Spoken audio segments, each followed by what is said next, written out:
Alright guys, ano pag-usapan natin ay kung paano nga po gumawa ng group chat ngayon pong 2025 sa Messenger po. Let's dive into it. Punta po tayo sa ating Messenger agad-agad. Ayan po, from here pwede na po kayong pumunta dito sa parang pencil dito na may box sa taas. Click nyo po yan.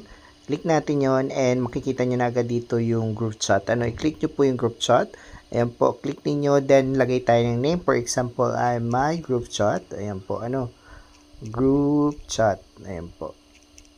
Lagyan natin. Then, from here, pwede nyo na pong i-search dito yung mga names or scroll down nyo po kung sino yung mga gusto nyo pong isali. Pwede kayo mag-scroll down, pwede nyo i-search yung name. Pag scroll down nyo po, ayan, makikita nyo lahat ng name or search niyo dito, for example, ay Melvin Ambas, for example, yung mga mga account ko. Lalabas po yan dyan. Wait lang po natin kasi loading po siya. Ayan po, i-click natin yung mga mga lumabas na name. For example, that one. Then makikita nyo po ay search pa natin isa, Melvin pa uli. Ayan po, Melvin, ayan po. So click natin Melvin tutorial. So dalawa na, lagay natin yung create.